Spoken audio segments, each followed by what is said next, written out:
continues. Brought to you by FanDuel, bringing you everything from the opening line to the final score. Bryan Hayes, the O-Dog, Jeff O'Neill, Jamie Noodles McLennan, now up on TSN2.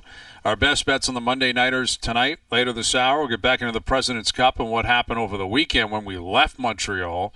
Chris Johnston coming up here in a moment on what's going on in Leaf Camp, what he makes of the Cam Neely comments on Swayman, any updates on Laine, on Reinbacher, right? Patrik Laine, obviously it's really touch and go in Montreal right now. Rumors are swirling. We'll wait to hear from somebody, but it's not really sounding good. Doesn't sound good. What's going on with Laine? It doesn't sound good, but it was a fiery night at the Bell Center on Saturday, and even the Thursday game, the night game in Toronto, Pezzetta went out at Tavares, got him. You know, it did injure him. You know, it wasn't like a vicious hit, but he did hurt him. And Tavares ended up not really playing in the third, hasn't skated with the team since. And some of the Leafs were kind of getting chippy with him and going at him at times that game. And I wouldn't be surprised at all if Pezzetta's going to have the answer for that, you know, come opening night if he's in the lineup. And then we know what happened Saturday. It was old school at the Bell Center.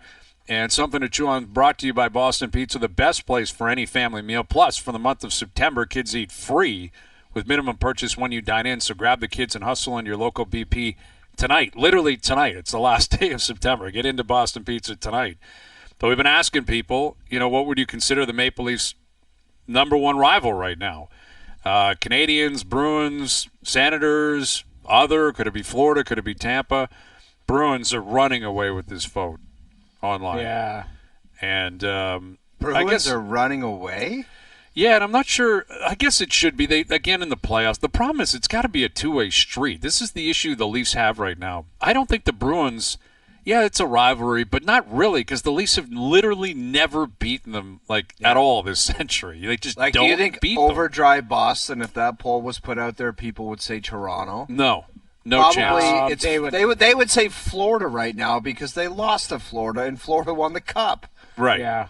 Right. Or lean on history. Like I probably would still up in Toronto, where Boston and the Habs have a long-standing kind of nasty history. And, you know, throughout my childhood, growing up, it'll always be Toronto, Montreal for me. Like, first and foremost, Leafs, Habs, that's always the number one.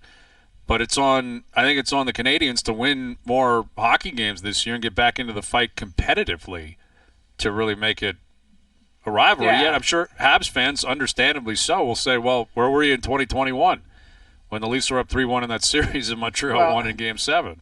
I've said this before. Oh, you can probably speak to it. I don't know who was Carolina's kind of rivalry when you were there? Come on, dude. I already talked to you about that division, like the Southeast. So Washington, maybe? You probably had Washington. Yeah, I mean, if you want to go wash, it got greasy. Some barn burners between you and Washington. No, I'm just saying. There was actually some good games, like when they had good teams with Kolzig in net and Peter Bondra was ripping home goals instead of Ovi.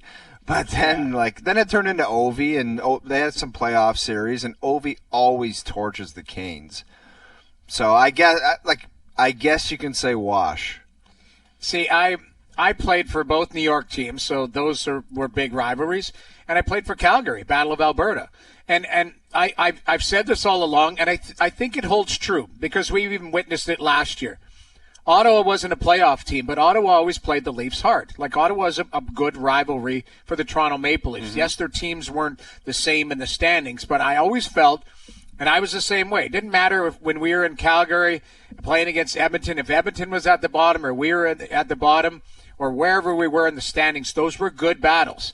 I think Toronto-Montreal, I think Toronto-Ottawa, they have good games for the most part. Yep. Like they're intense with the fans. Doesn't matter where they are in the stand. Think of the opening night. Wasn't it last year? Didn't the Leafs come back and win 6-5 when they were down 5-3 or something like that? Overtime, Matthews hat trick, I think it was. Right. Like that type of stuff, to me, those games are always spirited, regardless of what the standings look like.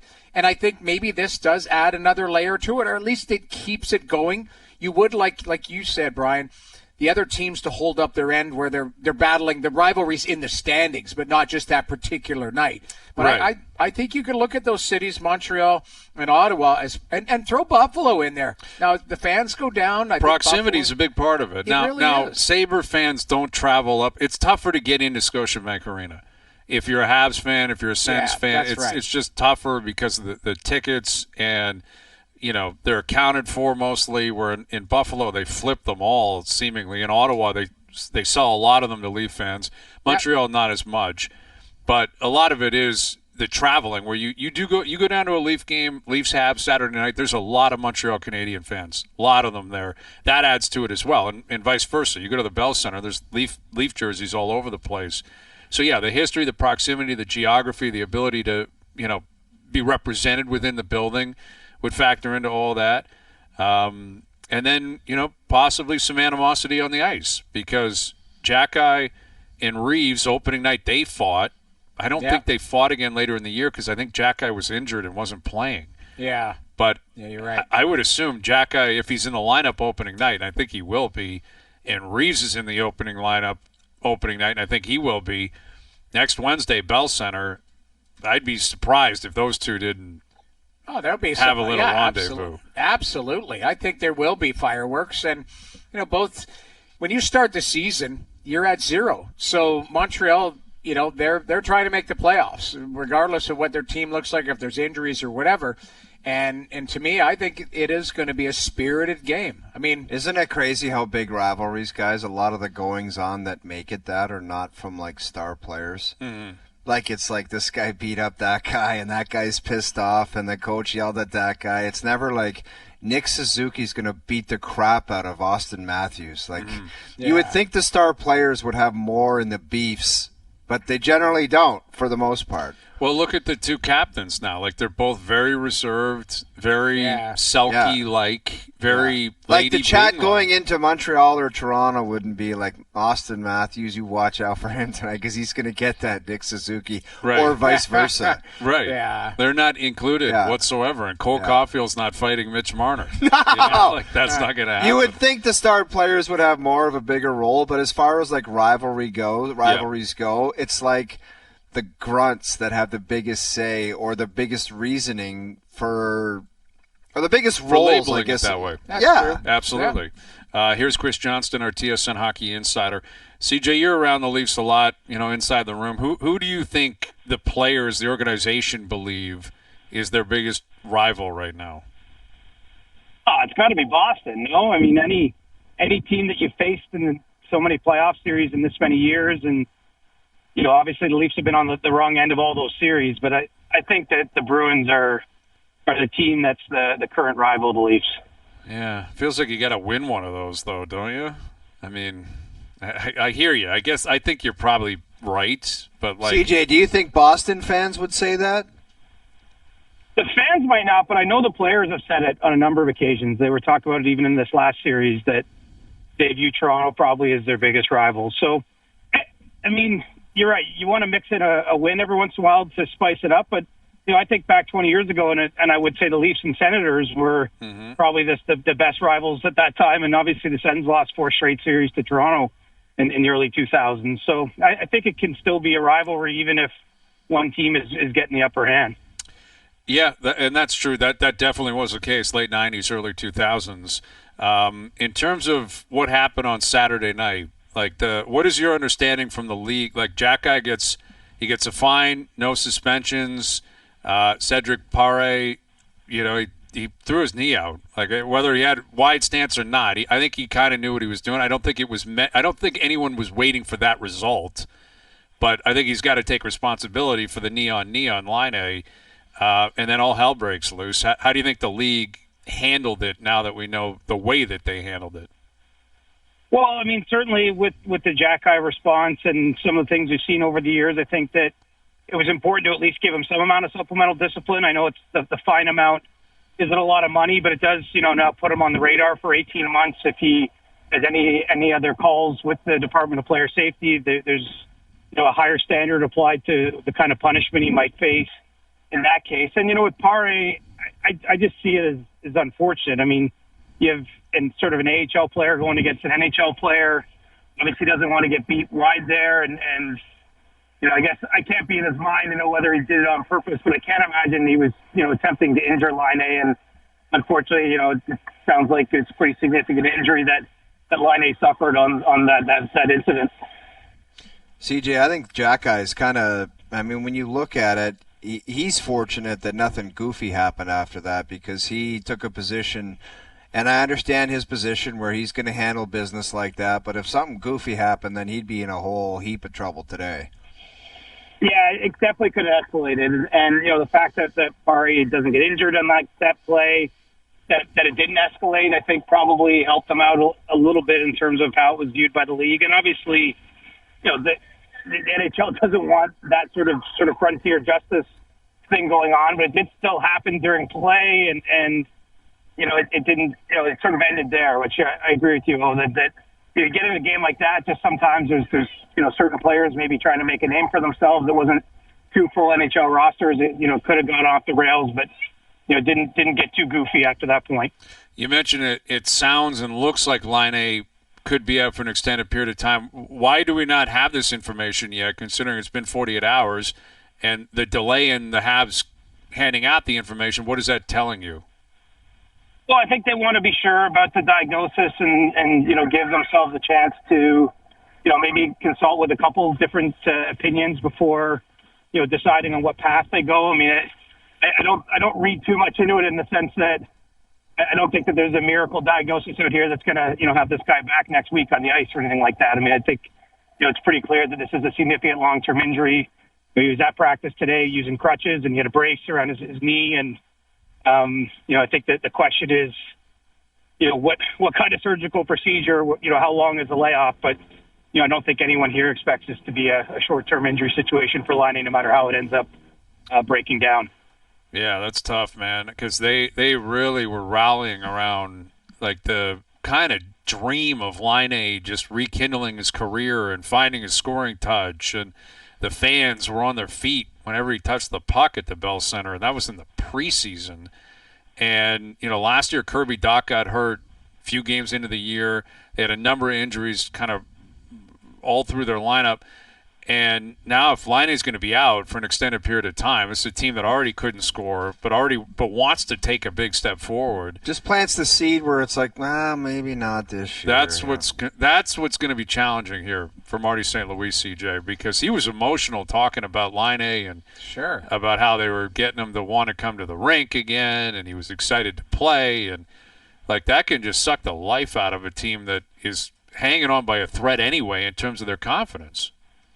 Yeah, I see it as being almost like there's two aspects to it, right? I mean, there's just the personal side for Laine. He missed, a huge chunk of last season. He was in the player program.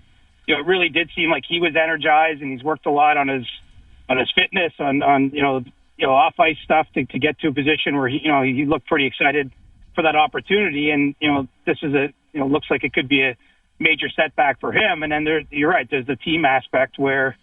I think he was, they had him tabbed in to play a pretty important role. And I don't know if it was going to work. I don't think any of us did, but it was one of the early storylines of the season, I would say, just to see, could this guy get revitalized? Could he, start putting the puck in the net again for them, which would obviously help the team, but be a pretty nice story for a player that's been in the spotlight a long time since getting chosen second overall all those years ago. And, all that gets put on hold pretty abruptly. And, I think realistically speaking, it was going to be an uphill slog for the Canadiens, in any event. They have to make up a lot of ground, I think, to go from where they've been to being truly in the playoff race. But, losing a veteran and losing someone who can score goals the way Laine can when he's at his best, I mean, it's hard to find a positive framing in that for that team because, they can count on some internal growth with some of their young guys to maybe make up for it. But I just don't see, an obvious, fix for them beyond Laine. And to have it happen in preseason in a game that otherwise really doesn't matter. I mean, it's even more,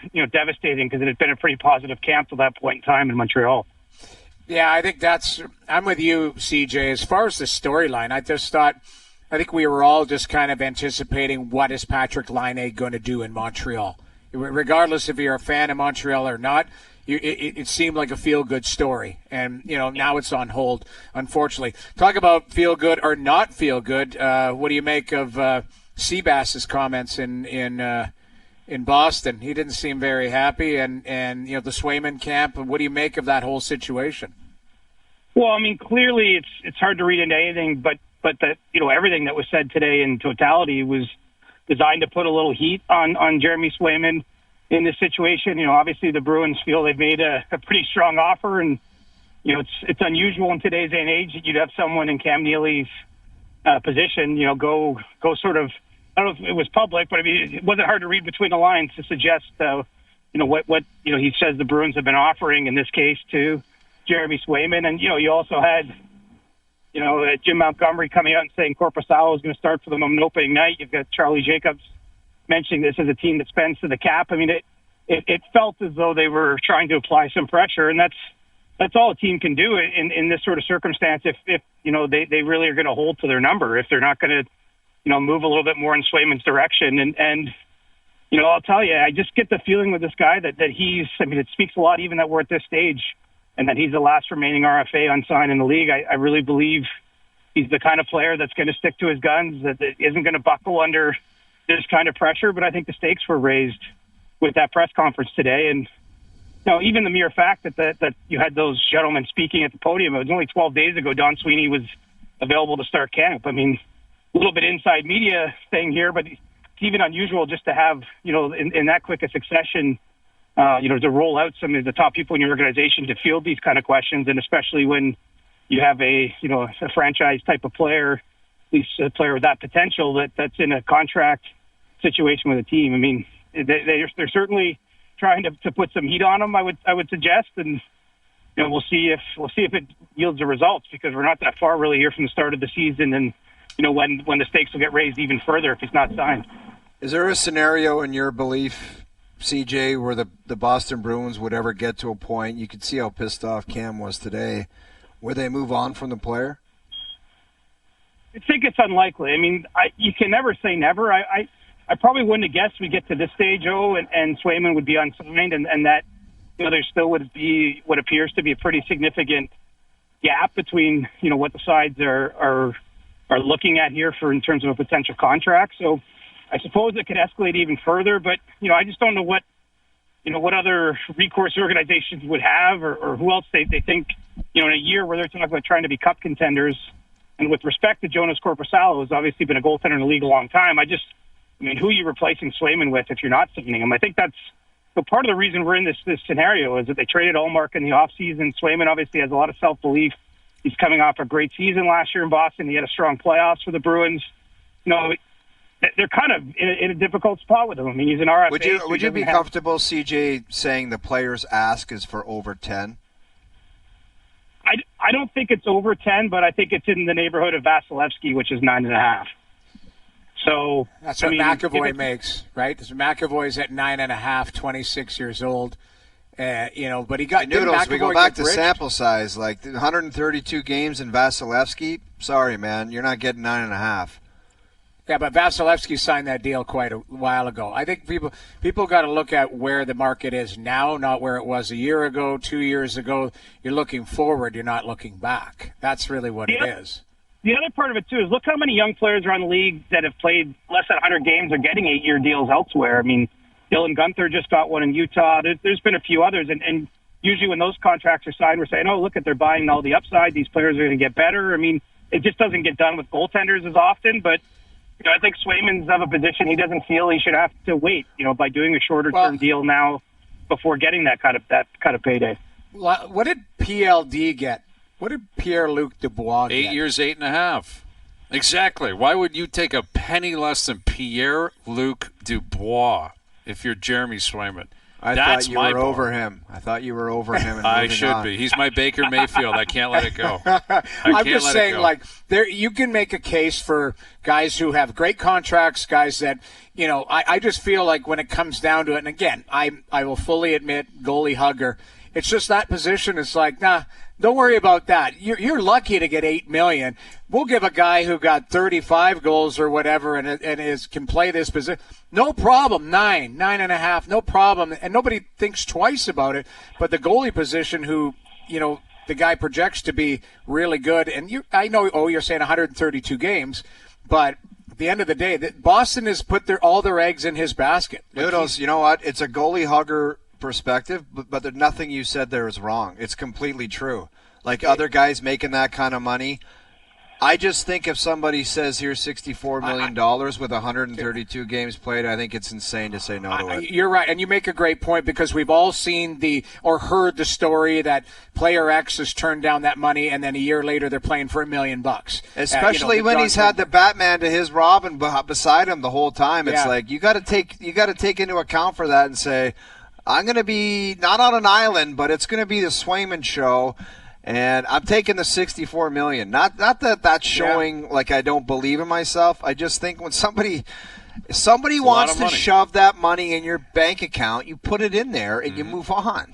It's a lot of money. I've never been offered that money, so I don't know. Me neither. CJ has. He's got a media empire, CJ. But how about his I guess agent mate would be William Nylander. Centerman William Nylander playing the wing at practice today. Can you explain that? It just feels like it's an annual rite of fall around here, doesn't it? I mean, it's gives Masters something to talk about in the first or second week of training camp, but when the games they're getting closer to being real, it just seems like Nylander ends back up on the wing. I mean, I saw Berube and William that they were kind of downplaying it, but until we see him play real regular season games where, obviously the team has other options where it's not just a case where someone's injured and it's kind of a last chance situation. I guess we just have to believe this is just something they're going to toy with. I mean, I can understand why they want it to work, why they would try to make it happen. I think it would unlock some things for them bigger picture if it was able to be successful. But, Berube seems to be, at least as of today, I don't want to read too much into one practice at training camp, but having some of the same thoughts as his predecessor did about the experiment. Yeah, just end it already. Put him on the wing and let him try to rip home 40 again. That seems like a pretty reasonable plan. But what happens up the middle of the ice if come opening night Nylander's on the wing? What do you see happening here? Well, I mean, I think Max Domi is spent a lot more time as a centerman in the league and had more success, so that's an option for them in the top six, obviously, along with Matthews and Tavares. And then, when you're looking at the fourth line or the bottom six, I mean, you have David Kampf, you have Pontus Holmberg. I think even Steven Lorentz, if he ends up getting a deal, he's in camp on a PTO. But, he could be a fourth line kind of option. I think that they do have the depth there. It would allow them to spread their top talent around a little bit better if it worked with Nylander in the middle. It just doesn't seem like that's where things are headed right now. But still a couple more preseason games, and obviously still a week plus till the regular season opener. So I won't pronounce the experiment dead, but it just seems to be heading in the direction we've seen in the past. All right, CJ, we'll leave it there. Thank you, buddy. All right, guys, be well. Chris Johnston. Among all the noise and the craziness on Saturday, we didn't talk about Hildeby and how well he's playing. Played well. Yeah, he played really well, man. Well, he's a monster, right? Like he's 6'7". He's a big boy. It's okay to have a good goalie prospect, fellas, isn't it? I like it. That's what I'm saying. Holy crap. You get Joseph Woll going, and then Hildeby, this would be something that just has not happened in Toronto in 30 years. Yes. James Reimer was a great story, and he's still, kicking around. He had a really good career. But in terms of, really being jacked for prospects coming through a net, that could be a really good sign. It's a great story. Talking to people, with the Leafs and even goalie people, they like Hildeby. And, he's played well for the Marlies. What about our goalie person? Do you like Hildeby? I do. I watched him live last year near the end of the year. He's big, man. He's got a nice temperament in the net. I don't know, only watching him live once, you could tell he moved well. He's got, a nice demeanor and some skill set. I don't know what that projects to. Does that project to being a tandem? But I think he's an NHL goaltender. I just don't know what he is once he gets there. Where you look, I've been arguing for Swayman. I think Swayman's a 1 that we just got to figure out how many games he can play. I think Hildeby is a level lower than that, but he's an NHL goalie. I think he's a tandem guy, which is not a bad problem to have. There's value in that. I said this to you guys, though. I said this when we had our Jerry's percentage maybe a couple of weeks ago. I think Hildeby will get games this year. I think, Matt Murray's going to be on the scene. We've all said Matt Murray if there's an injury. But you've got Wool, you've got Stollers, you've got the Hilda Beast, and then you've got Matt Murray.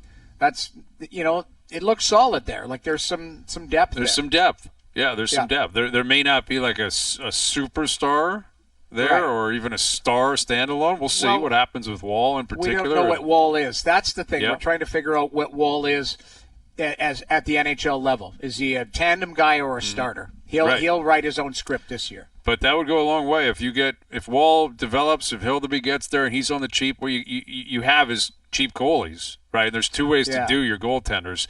You either give them the $9 million, $9.5 million, $10 million, like we've been talking about all day, or you give like $6 million combined. It's just it doesn't seem like there's much of a middle ground. It's either one guy gets paid a ton, or both guys are kind of on the cheap and they're tandems, and you ride the hot hand when you need to.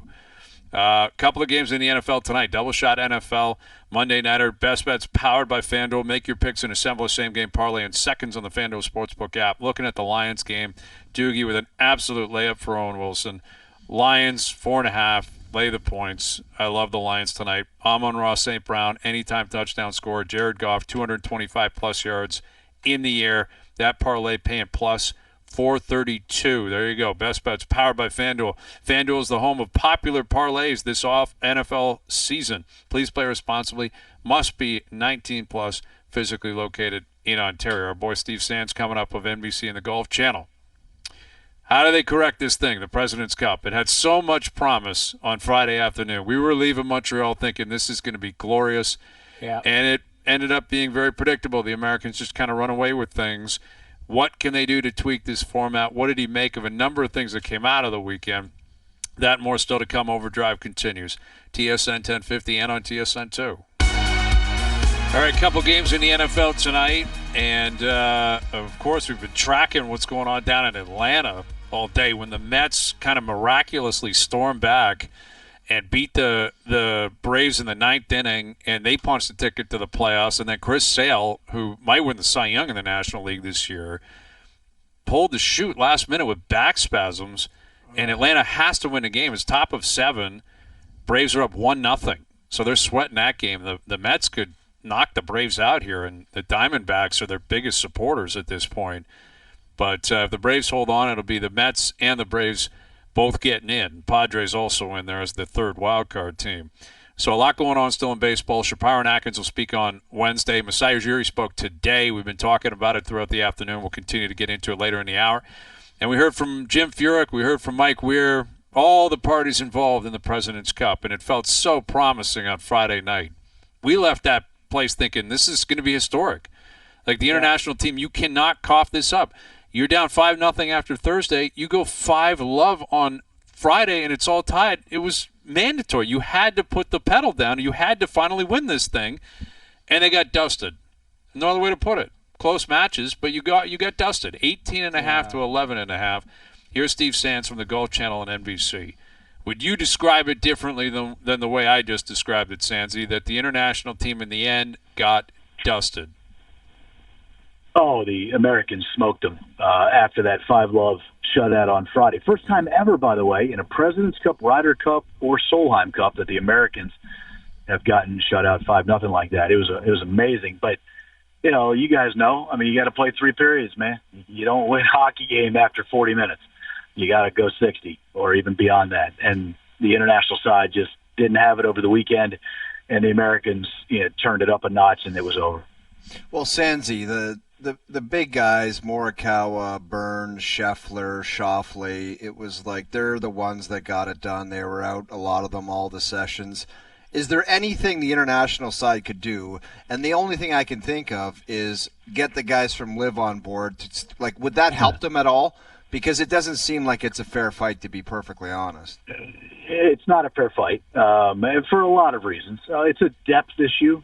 The Ryder Cup only has 28 points. It's 3 days. The President's Cup has 30 points, and it's 4 days. But sometimes those Ryder Cups, Sandsy, like some of those guys aren't exactly like the Ian Poulters and Paul McGinleys of the world. They weren't exactly like the top-ranked players. They just always found a way to rise up and get it done. How could that be possible? Well, I mean, I was talking to Webb Simpson about this, actually, about why in the Ryder Cup and the President's Cup, on both sides, by the way, you know, the European side and the international side in the President's Cup, why both sides just seemingly make more putts, you know, in team competitions and that kind of thing. And he couldn't really put his finger on it. But we did chat. You know, I've talked to a lot of guys about this. The depth is a big deal. In the Ryder Cup, you can sit 4 guys out before singles on each session.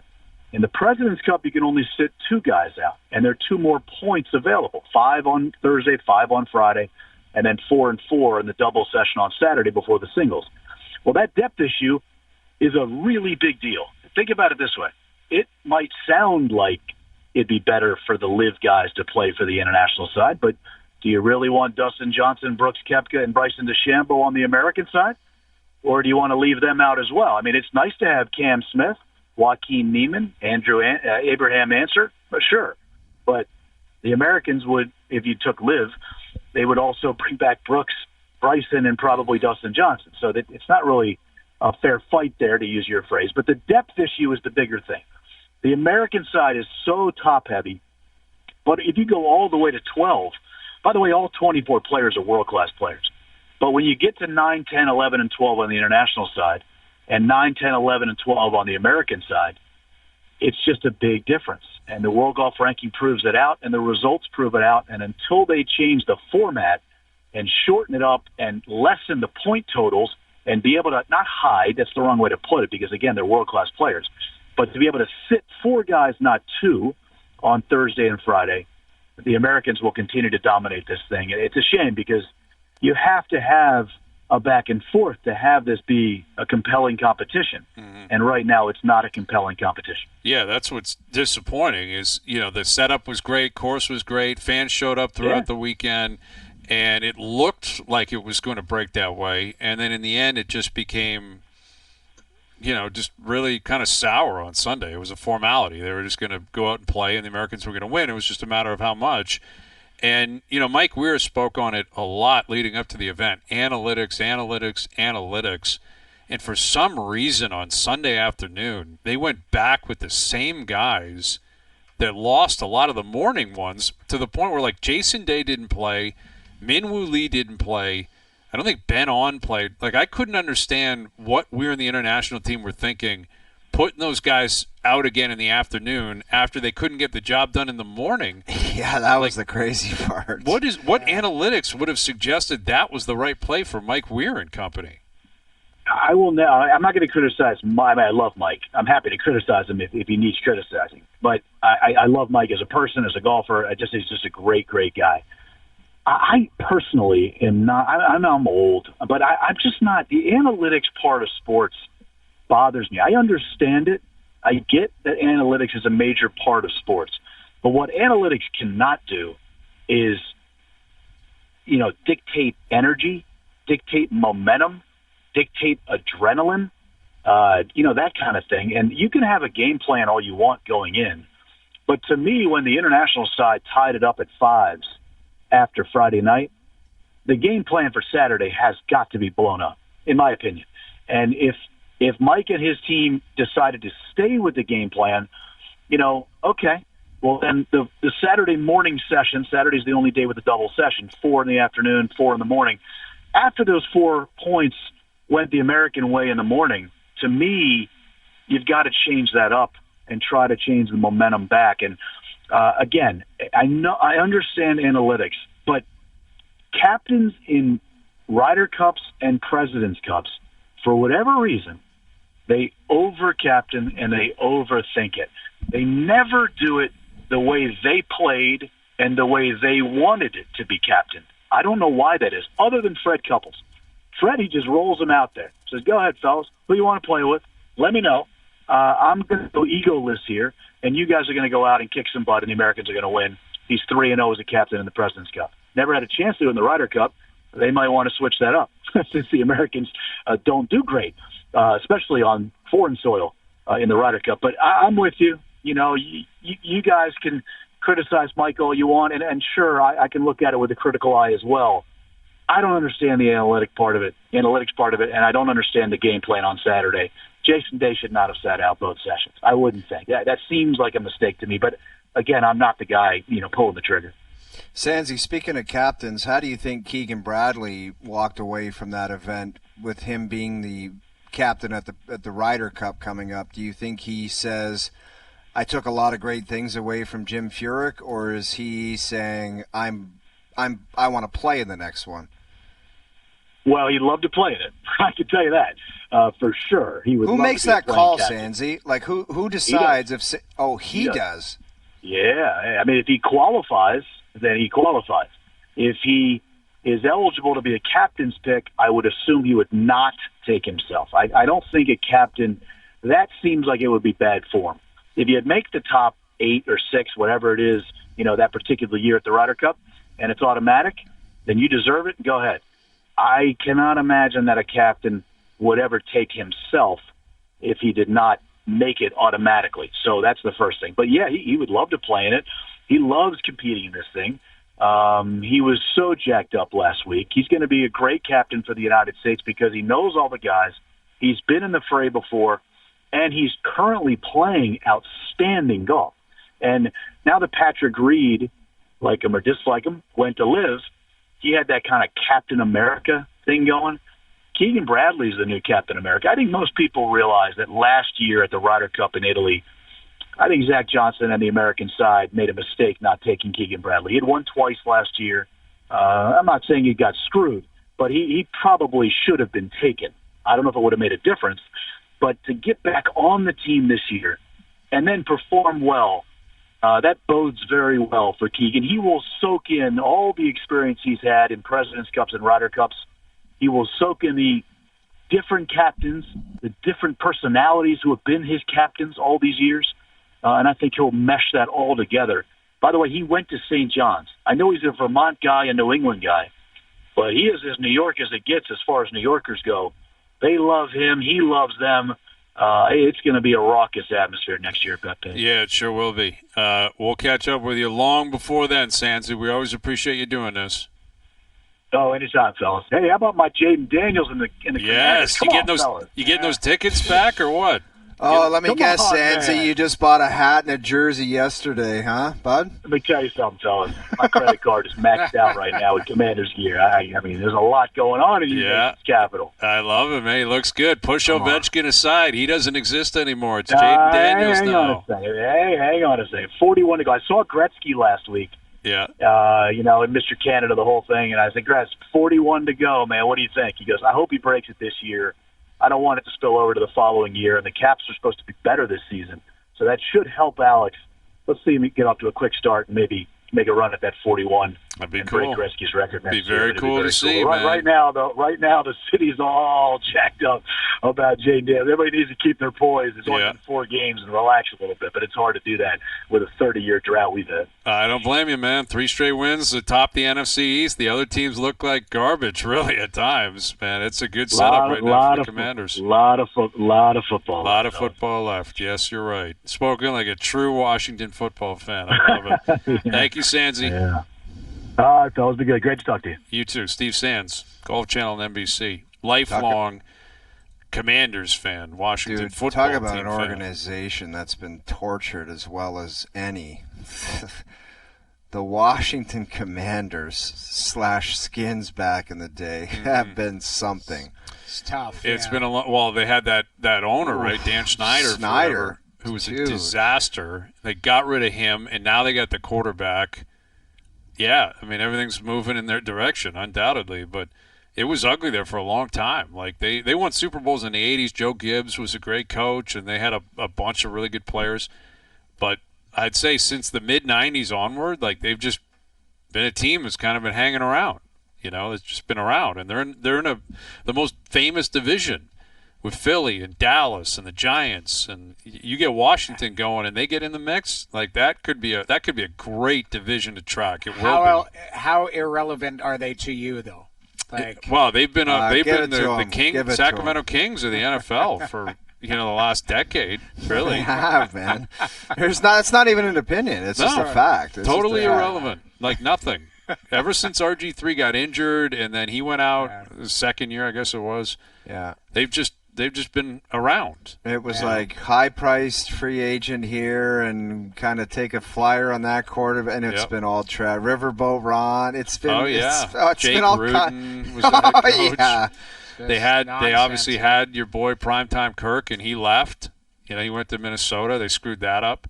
Yeah, so, not been good. No, there've been a lot of problems there. But man, that Daniels, he is a stud. Like there's no other way to put it. Through 4 weeks, he looks. Dude, if you're in ownership or like coaching, like if you're the guys upstairs, you must like have a beer after the game and just like do the sign of the cross and say maybe we're coming out of this. Like maybe he's the guy to bring us out of this. It is career defining if you have it. Like you can ride that wave to the promised land. Dude, that'll get Cliffy Queensberry a new job in the league. Like he might Cliffy, get exactly. He's the man now. Now he's he is. All he's of it back figured to out. being the man. He's the smartest guy in the league again, and you'll get right. another head coaching job because of that quarterback. Yep, that's right. All right, 2 games in the NFL tonight. We'll tee them up, and again, the Leafs are off until later in the week. 2 more preseason games, and then it's go time. OverDrive continues, TSN 1050 and on TSN 2. All right, OverDrive continues. 2 NFL games tonight. Lions favored, Miami Dolphins favored, and the NFL almost through 4 weeks. Man, it flies. Before you know it, we'll have opening night in the NHL. It's coming up in, a week? 8 days? And that's going to come at us pretty quickly, and the Raptors are in camp, and Blue Jays are coming to an end. As for the ball game we've been tracking, it's now Braves 3-0, top of 8th. So they've given themselves a little bit of breathing room. I do wonder if the Mets are getting increasingly more inebriated as the game goes on. They punched their ticket earlier this afternoon. They couldn't care less about this game. They just want to leave. I think they're going to Milwaukee.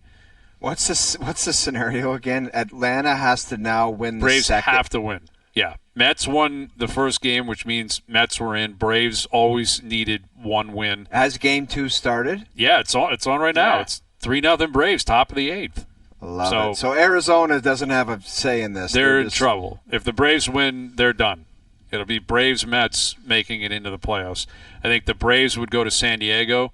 The Mets will go to Milwaukee. But that might be reverse on that. But, yeah, a lot of action down the stretch. And, again, we've talked about Masai today. Let's play this clip. Here's Masai Ujiri making it very clear what we're walking into this season with the Raptors.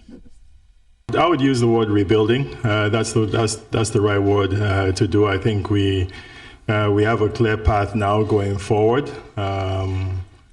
First of all, thank you for being here, and hope everybody's doing okay. Yes, rebuilding. Young team, growing team. I think we set a path that we went into the draft last year and got a couple young players, and we want to continue to grow and build this team around Scotty, who's 23 years old, and continue to grow as a team. So yes, in sports, you always want to be competitive and you play to win. We're going to play to win, but it is a rebuilding team. I think everybody sees that like loud and clear. All right, there it is. So if you're a veteran on the team, pack your bags or keep them packed, right? Like, what's the point of having Jakob Poeltl around? What's the point of – I mean, you got to fill out a roster. You want to have a culture set. You want to make sure that you can rely on guys to show up and be professionals. But if you're rebuilding on day 1 of camp, come the trade deadline, you're unloading pieces and you're tanking. Like that's the other element of the NBA is you're rebuilding at the start, you're tanking at the end. That's how it generally goes. So the last 20 games, they're probably hoping that they win 3 of them. Dude, there's only one goal in mind. Whatever they're going to be doing, just do it. Just be better than what Detroit's been doing the last 5 years, because they have been so gross. Yes. Yeah. And I think they've been trying to be good after they got Cade Cunningham. It was like, they're building around Cade Cunningham, and they're still trash. That's right. They gave Monty Williams like $65 million. They fired him after 1 year. They owe him like $50 million. Dude, to I don't not even think, coach. Wasn't the 1 year not even over? Yeah, they fired him at the end of the year. It may have been maybe didn't even complete 82 games. Yeah. That's how bad it was. And you're right. That's the ultimate, like, baseline. You can't go below that. Don't you can't go be there Detroit, or man. below it. Don't go Detroit. But I also kind of appreciate that's what it is. Don't try to dance around it. Like Masai's like, yeah, we're a young team. Young teams in the NBA don't win ball games. Dude, it's going to be a lot of losing. It's a new thing to do. You just be honest and upfront and say, Yep. look, This Rangers did it. New York Rangers, Montreal Canadiens made a movie about it. It's the in thing. You're not lying. Yeah. You're just saying we're trying to grow here. Mm-hmm. We're not ready to compete. That's right. All right, boys. Good stuff to everyone behind the scenes. We're thinking of Doogie in that phone, man. We're thinking of Doogie in that cell phone. It's a concern. It's gross. It's concerning, but we'll be fine. It's all good. Thanks to everyone behind the scenes for helping out today. We appreciate it. Everyone for tuning in today. TV, radio, podcast, web. We appreciate that. We're out of here. Enjoy your evenings. Enjoy the games tonight. We're back tomorrow at Doogie, clean your ear. 4 p.m. We'll chat then.